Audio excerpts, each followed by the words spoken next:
소망합니다. 옆에 분에게 은혜 받는 시간이 됩시다. 인사하겠습니다. 은혜 받는 시간이 됩시다. 제가 잠시 살았던 호주는 매우 이 땅 면적이 넓습니다. 770만 제곱킬로미터라고 합니다. 잘 감이 안 오실 텐데요. 세계에서 6위고요.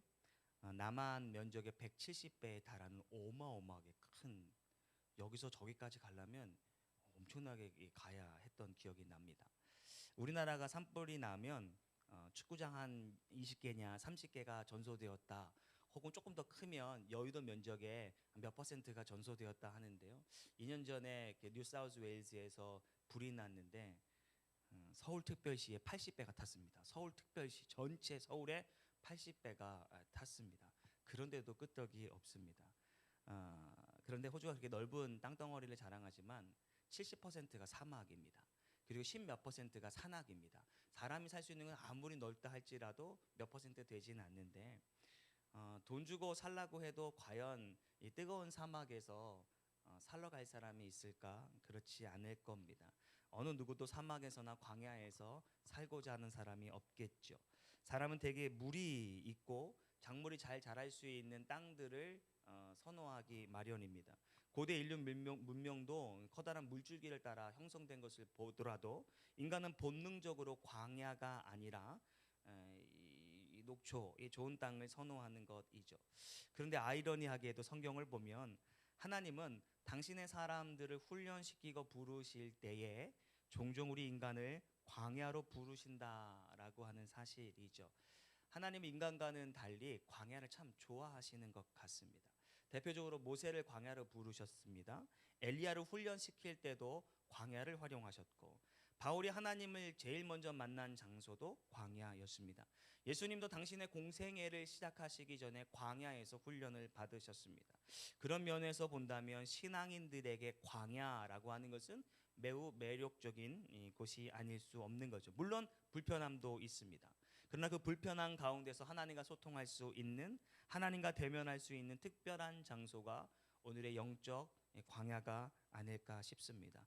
그래서 저는 오늘 설교의 제목을 이렇게 잡아봤는데, 나는 광야가 좋다. 한번 해볼까요? 시작. 나는 광야가 좋다. 히브리어로 광야는 미드바르입니다. 명사로서 미드바르는 광야라는 뜻인데, 미드바르의 동사형은 다바르라고 합니다. 이 다바르는 말씀이라는 뜻입니다. 두 단어가 조금 안 어울리는 것 같지만 이 단어가 히브리어인 것을 감안한다면 정말 매우 적절한 이 서로 연관성이 있다는 것을 알 수 있죠. 이스라엘인들에게 이 미드바르는 척박한 광야입니다. 그러나 출애굽한 이스라엘 백성들이 거룩한 하나님의 말씀을 들은 장소가 미드바르가 되죠. 그 미드바르에서 하나님이 다바르 말씀하셨다라는 겁니다. 그래서 이스라엘 백성들은 광야와 말씀을 동일시하며 살아갔다라는 것이죠. 더불어 성경을 보면 하나님의 임재의 상징인 지성소를 히브리인들은 드비르라고 했습니다. 드비르가 무엇입니까? 이스라엘이 이제 광야에 있을 때 한 복판에 설치된, 그곳에서 하나님께서 이스라엘 백성들을 만나 주시고 말씀하셨던 곳 아닙니까? 성령의 임재가 가득한 곳이야말로 미드바르에 설치된 이 드비르가 된다라고 하는 것이죠. 여러분, 하나님의 음성을 듣기를 원하십니까? 여러분 삶에서 주의 임재하심을 경험하기를 원한다면 오늘도 여전히 우리에게 다바르 하시는 영적 미드바르에 여러분이 거하게 될 수 있는 은혜 있게 되기를 주의 이름으로 축원합니다. 광야는 오늘의 결론인데요, 광야는 하나님을 만나는 장소입니다. 광야는 하나님이 말씀하시는 장소인 거죠. 여러분의 머릿속에 지금 그려져 있는 광야의 부정적 이미지를 제거해야 합니다. 광야는 하나님을 만날 수 있는 최적의 장소인 것을 성경은 우리를 통해 이미 말씀하셨죠. 아브라함을 본다면 광야에서 하나님을 만났고 하나님의 음성을 들은 자입니다. 모세도 광야에서 하나님께 훈련을 받고 하나님의 성령에 이끌려 주의 말씀을 들었습니다. 다윗을 보면 그가 어떻게 영적인 성숙함을 이루게 되었는가? 쫓기는 광야에서 하나님의 은혜를, 하나님의 건지심을 경험했기 때문입니다. 그러기에 광야는 은혜이죠. 따라해 주십시오. 광야는 은혜입니다. 동의하시면 아멘. 아멘. 선뜻 동의가 안 된다면 아마 머릿속에 여전히 광야에 대한 부정적 이미지의 고착이 아닐까 싶은데요. 대개 사람들은 광야하면 어두움 혹은 무서움 혹은 추움, 괴로움, 배고픔 혹은 실패 혹은 쫓김 등등을 연상하기 마련입니다. 한 아이가 바퀴벌레를 보면 아주 무서워서 경악하고 도망가는 아이가 있는가 하면 어떤 아이는 바퀴벌레를 보면 손바닥으로 내리쳐서 그냥 그 자리에서 사살시키는 아이가 있습니다. 첫 번째 경악하는 아이는 무서워서 도망하는 엄마의 어떤 이미지가 그들의 머릿속에 있는 것이고, 손으로 바닥을 쳐 잡는 아이는 할머니의 용감함이 머릿속에 이미지화 되었기 때문이지 않을까. 오늘 이 시간, 짧은 시간이지만 우리 가운데 있는 광야의 부정적인 요소를 제거하고 은혜의 요소를 우리 가운데 심었으면 좋겠습니다. 아멘. 먼저 이 머릿속에 있는 광야의 이 불편한 이미지 중에 하나는 광야는 벼랑이다라고 하는 것입니다. 과거 이스라엘 백성들 한번 떠올려 보십시오. 출애굽했습니다. 제일 먼저 마주했던 것이 홍해라고 하는 것 아니었습니까? 사람들이 이렇게 불평불만합니다. 출애굽기 14장 12절 말씀입니다. 읽겠습니다. 시작. 우리가 애굽에서 당신에게 이른 말이 이것이 아니냐 이르기를 우리를 내버려 두라 우리가 애굽 사람을 섬길 것이라 하지 아니하더냐 애굽 사람을 섬기는 것이 광야에서 죽는 것보다 낫겠노라.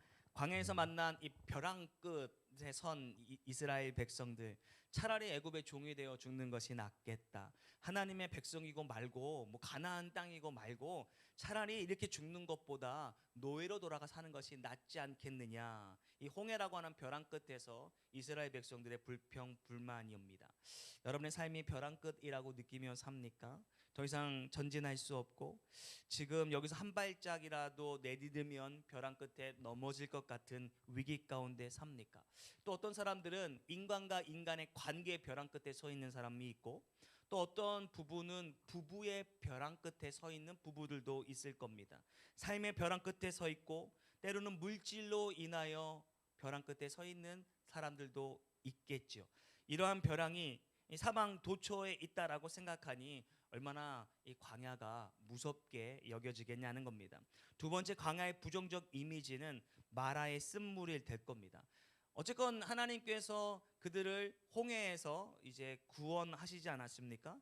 구사일생한 것도 잠시요, 곧이어 그들이 경험했던 것은 마라의 쓴물입니다. 출애굽기 15장 22절이 다음과 같이 기록합니다. 읽겠습니다. 시작. 마라에 이르렀더니 그곳 물이 써서 마시지 못하겠으므로 그 이름을 마라라 하였더라. 광야하면 떠오르는 이미지가 이게 쓴물입니다. 우리가 강하로 내몰리게 되면 제일 먼저 경험해야 되는 것이 인생의 쓴맛이기도 하죠. 인생의 달콤함이 이 세상에 이렇게도 많은데 누가 과연 나는 인생의 쓴맛을 경험하겠습니다라고 하며 광야로 가겠다라고 자청하는 이들은 보기가 쉽지 않습니다. 실패의 쓴맛, 인생의 쓴맛, 세상의 쓴맛, 돈의 쓴맛 등등등 그것들을 사서 이게 경험해야 하겠다고 생각할 때 당연히 광야는 어두운 이미지입니다. 세 번째, 광야하면 떠오르는 이미지는 궁핍입니다. 쉽게 말해 춥고 배고픈 것이죠. 사람의 비참하게 느껴지는 것은 춥고 배고픈 때 아니겠습니까?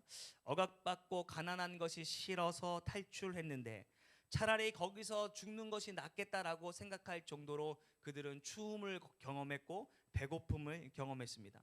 물도 없었을 뿐만 아니라 먹을 것도 없어서 밤마다 추위와 싸워야 했다라는 것 아니겠습니까? 누군들 그렇게 살고 싶었겠는가? 내가 춥고 배고픈 것은 어떻게 한번 극복하고 버틸 수 있겠습니다. 그런데 처나 자식이 배고픈 모습을 본다면 과연 그것을 좋아할 리가 어디 있겠냐라고 하는 것이죠. 끝으로 네 번째, 광야가 주는 어두운 이미지가 무엇이냐면요, 광야는 원수의 공격이 늘 도사리고 있다라고 하는 이미지 아니겠습니까? 고난의 연속인 겁니다. 밤마다 나타나는 이리때의 공격도 무서운 거지만 그 광야의 주변에 살고 있는 부족들 혹은 민족들이 언제 우리를 공격할지 모르는 그런 두려움 가운데 살아야 하는 곳이 바로 광야라고 하는 것인데, 다시 한번 오늘의 주제의 결론의 말씀을 드리면 그럼에도 불구하고 광야는 은혜가 있는 곳이라는 것입니다. 여러분, 이 광야는 은혜가 있는 곳입니다. 비록 조금 전까지 나열했던 부정적 이미지가 존재하는 것도 사실이지만 크리스천들에게 광야는 반드시 은혜가 있는 곳이라는 것을 저는 이 시간 이후로 말씀을 통해 여러분에게 고백하고 싶습니다. 그곳에서 경험해보지 못한 인생의 벼랑 끝 맞습니다. 평생 경험해보지 못한 인생의 벼랑 끝을 그들이 광야였기 때문에 경험했겠죠. 그런데 아십니까? 그 벼랑 끝에서 건지신 이가 하나님이시고 하나님의 은혜로 말미암아 그 벼랑에서 살게 되는 역사가 나타났다라는 겁니다.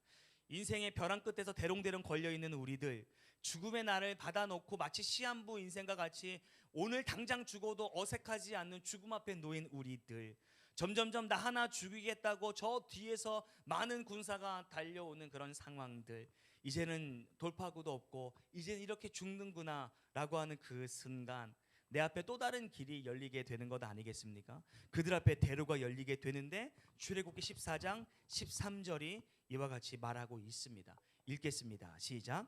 모세가 백성에게 이르되 너희는 두려워하지 말고 가만히 서서 여호와께서 오늘 너희를 위하여 행하시는 구원을 보라. 너희가 오늘 본 애굽 사람을 영원히 다시 보지 아니하리라. 보십시오. 하나님께서 인생의 벼랑 끝에 몰린 당신의 사랑하는 백성들, 자녀들을 구원하셨다라고 하는 것 아니겠습니까? 평생도록 그들을 힘들게 했던, 농사를 짓고 있던 그들을 힘들게 했던 동풍이 오늘이야말로 은혜의 도구로 나타나졌다라는 말입니다.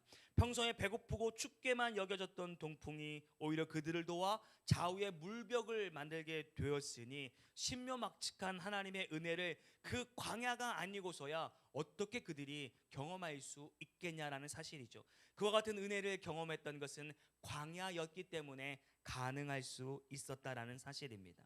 사랑하는 성도 여러분, 분명히 기억해 주십시오. 광야에는 인생의 벼랑 끝만 존재하는 것이 아니라 벼랑 끝에서 건지시는 하나님의 은혜 또한 있다라는 사실을 기억하면서 광야를 기쁨으로 거둘 수 있는 우리 모두 되기를 주의 이름으로 축원합니다. 아멘. 광야에는요 또 쓴맛만 존재하는 것이 아니라는 사실입니다. 여러분 커피를 좋아하십니까? 저도 아메리카노 더울 때는 하루에 뭐 2잔도 마시고 3잔도 마시고 하는데요. 한국 사람들이 즐겨 마시는 아메리카노는 미국에서 건너왔지 않겠습니까? 근데 커피의 종주국인 이탈리아 사람들이 커피에 물을 타 먹는 아메리칸 사람들을 이해하지 못하고 조롱했던 것 아니겠습니까? 그들은 커피에 물을 타 먹는 대신에 커피 머신에 추출된 원액, 우리 그것을 에스프레소라고 하는데 그 원액 아주 조그만 잔에다가 아주 홀짝홀짝 1시간 동안 마십니다. 어떻게 저렇게 쓴 것을 마시나라고 보는데요. 그들은 말하기를 이것은 쓴맛만 있는 것이 아니라 조금씩 혀에 이렇게 대면 그 안에는 쓴맛도 있고 단맛도 있고 신맛도 있고 짠맛도 느낄 수 있다라고 해서 에스프레소를 마시는 겁니다. 그렇습니다.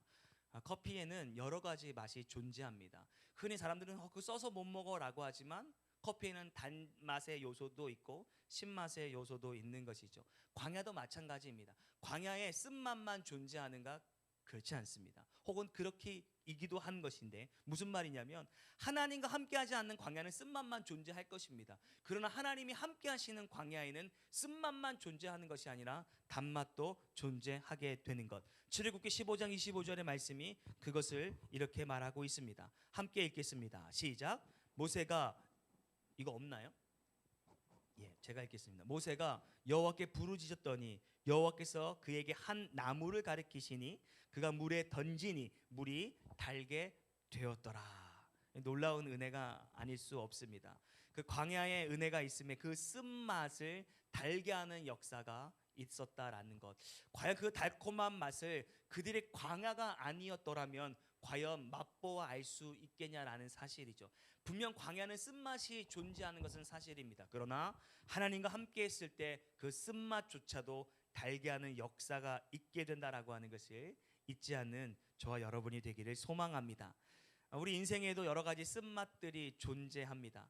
부부간에도 쓴맛이 존재하고, 그러나 그것이 하나님이 그 부부 가운데 가정 가운데 역사하시면 달콤한 관계로 회복될 줄 믿습니다. 잘 인생이 풀리지 않아서 인생의 쓴맛을 날마다 경험하는 사람들이 있는데 하나님이 그의 인생 가운데 함께한다면 여전히 그로 하여금 쓰게 했던 그 요소를 통해 하나님은 달게 하시는 역사, 혹은 사업장에서나 직장에서나 날마다 쓰디쓰된 인생을 경험하게 될 때 하나님 앞에 부르짖으십시오. 그러면 하나님이 듣고 응답하셔서 그 쓴 것을 달게 바꾸어 주실 줄 믿습니다. 왜 이스라엘 백성과 같이 불평 불만하려고만 합니까? 하나님 왜 나를 광야로 보내셨습니까? 라고 불평 불만할 에너지가 있다면 그 에너지를 가지고 하나님 앞에 매달리고 기도할 수 있는, 기도의 에너지로 바꿀 수 있는 저와 여러분이 되기를 주의 이름으로 축원합니다. 계속해서 말씀을 볼 때 우리가 광야를 두려워하는 이유에 대하여 춥고 배고프다라고 말씀을 드렸습니다. 그런데 다시 또 강조하지만 반드시 광야는 춥고 배고픔만 있는 것이 아닙니다. 비록 광야라고 하는 것이 사방의 먼지뿐이고 마른 풀떼기밖에 없는 것은 사실이지만 그것에 하나님의 은혜가 나타나면 그 모든 것들이 풍족한 은혜로 바뀌게 된다라고 하는 겁니다. 이스라엘 백성들이 아마 모세를 따라서 출애굽했었을 때 그렇게 오랜 시간 동안 여행을 할 것을 아마 생각이나 했겠습니까? 조금 전에 불평 불만했던 이스라엘의 습성으로 본다면 야 결과적으로 40년을 살 거래라고 하면 단 한 사람도 나오지 않았을 겁니다. 길어봤자 한 일주일 혹은 10일 정도면 충분하겠지라고 해서 양식을 많이 챙기지 못했습니다. 근데 결국은 많은 시간이 지나게 되었고 가지고 온 양식이 바닥이 난 것 아니겠습니까? 여러분 상상해 보십시오. 동서남북이 사막입니다. 끝이 없는 사막입니다. 그 사막 한가운데서 가지고 나온 음식이 동났다라고 하는 것은 너 이제 조금 있으면 죽게 될 것이야 라고 하는 하나의 신호가 되는 것이죠. 영락없이 죽게 생겼습니다. 그들의 지식과 경험으로 볼 때 우리 이제 먹을 것 없는데 우리가 서 있는 곳은 광야야. 우리는 죽게 될 것이야 라고 자포자기한 것이죠. 그런데 아시다시피 하나님은 그러한 상황에 다시 한번 은혜를 이스라엘 백성들에게 끼치십니다. 다시 말해 만나와 메추라기였던 것이죠.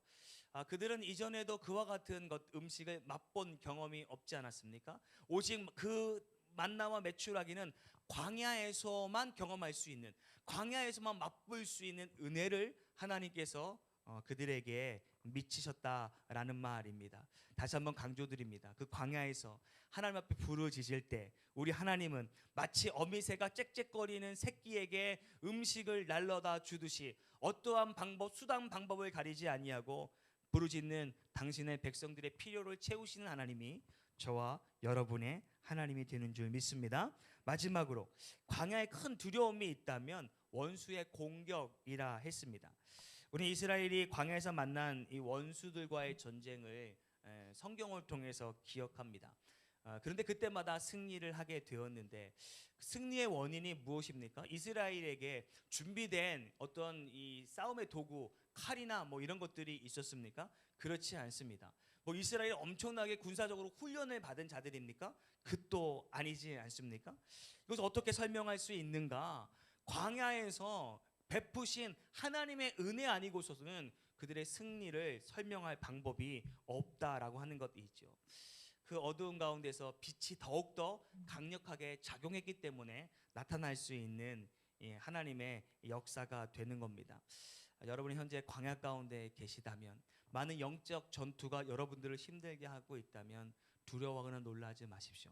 하나님 앞에 간구하고 부르짖을 때 하나님이 놀라운 방법으로, 우리가 전혀 생각하지 못했던 방법으로 싸워 승리하게 되는 줄 믿습니다.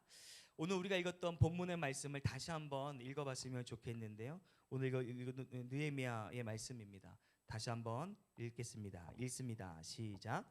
40년 동안 들에서 기르시되 부족함이 없게 하심으로 그 옷이 헤어지지 아니하였고 발이 부르트지 아니하였사오며. 아멘.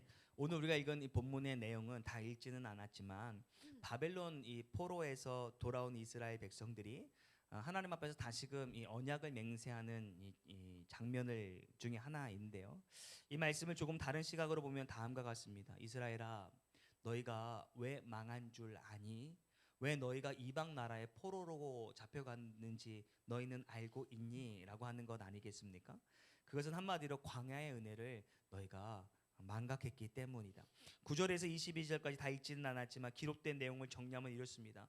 광야에서 홍해를 가르신 하나님, 낮에 구름 기둥과 밤에 불 기둥으로 너희를 지키신 하나님, 말씀을 주신 하나님, 만나와 메추라기를 주시고 마라의 쓴물을 달게 하시고 반석에 물을 내어 축이게 하신 하나님, 너희 열조가 불평불만하여도 인내하신 하나님, 금송아지를 만들 때조차도 국률하신 하나님, 40년 동안 광야에서 부족함 없게 하신 하나님이신데 이들의 타락이 언제부터인가? 광야의 삶이 끝나고 가나안의 축복이 있음으로부터 그 광야의 은혜를 망각함으로부터 그들이 안타까움이 시작이 됐다라고 하는 것입니다. 그도 그럴 것이 광야에 살 때는 그들의 기도의 제목 매우 심플했습니다.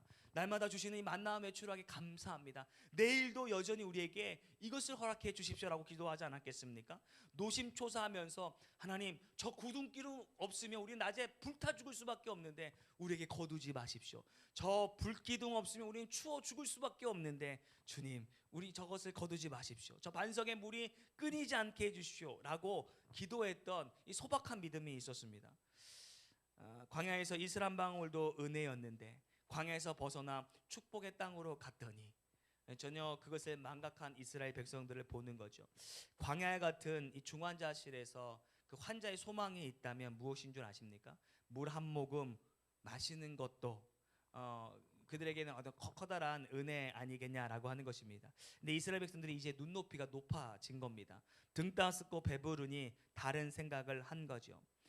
40년 동안 들에서 기르시되 부족함 없게 하심으로 그 옷이 헤어지지 아니하였고 발이 부르트지 아니하였사오며 이제는 먹는 것 지천에 깔렸습니다. 돈만 있으면 사는 것이죠. 옷도 그렇습니다. 광야에서는 한 벌 옷으로 40년을 살게 되었지만 이제 돈만 있으면 명품을 플렉스할 수 있게 되었습니다.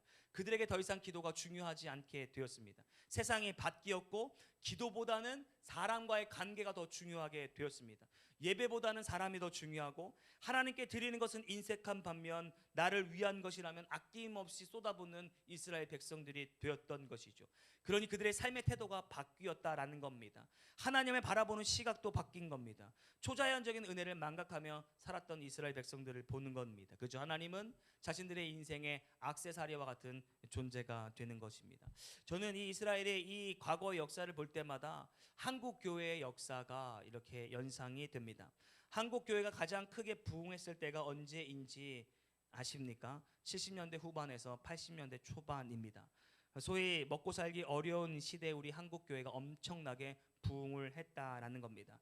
그런데 언제부터 한국 교회의 성장이 멈추고 하락세를 보였는가? 한국 GDP가 가장 정점에 있었던 1990년대 초반부터 이 한국 교회의 성장이 둔화되고 2000년대부터는 교회의 숫자가 줄어들기 시작했다라고 하는 겁니다. 참 아이러니하지 않습니까? 먹고 살기 힘들 때는 교회에 자리가 없었습니다. 그래서 이제 90년대 초반에 교회들이 많이 건축을 하고 새롭게 교회가 생기게 된 이유도 바로 그와 같은 이유입니다. 그런데 지금은 교회에 빈자리가 너무나도 많습니다. 교회가 술집이 되었다라고 하는 영국의 사정이 곧 우리의 사정이 될 거라는 많은 학자들의 이야기가 참 두렵게 들려지게 됩니다. 오늘 이 느헤미야의 촉구는요, 다시금 광야로 돌아가라라는 겁니다. 광야의 은혜를 상기하며 살라라고 하는 것이죠. 작은 것에도 감사했던 너희 이 조상들의 모습, 그 신앙으로 돌아가라라고 하는 것 아니겠습니까? 작은 것도 날마다 주심을 노심초사하면서 감사하며 살라라고 하는 것이죠. 구름과 불기둥으로 지키신 하나님이 오늘날 현재 머물고 있는 너희 가운데 여전히 있음도 감사하라라고 하는 겁니다. 현대 사람들 너무나 바쁘게 살다 보니까 이 감사를 잃어버리고 예배도 잃어버리고 기도도 잃어버립니다. 모쪼록 사랑하는 성도 여러분, 그럴 때일수록 다시는 광야의 영성을 회복할 수 있는 저와 여러분이 되기를 소망합니다. 내 멋대로 사는 것이 아니라 광야로 들어가 하나님의 이끄심을 경험해 보는 것이죠. 내가 할 수 있으면 그게 광야이겠습니까? 내가 할 수 없는 인생의 벼랑, 내가 할 수 없는, 내가 어떻게 다시금 단맛으로 만들 수 없는 인생의 쓴맛 가운데 있을 때 하나님 앞에 부르짖음으로 말미암아 그 모든 것들을 달게 하시고 그 모든 것들을 건지시는 여호와 하나님을 날마다 경험하는 저와 여러분이 되기를 주의 이름으로 축원합니다. 우리 시간 찬양하기를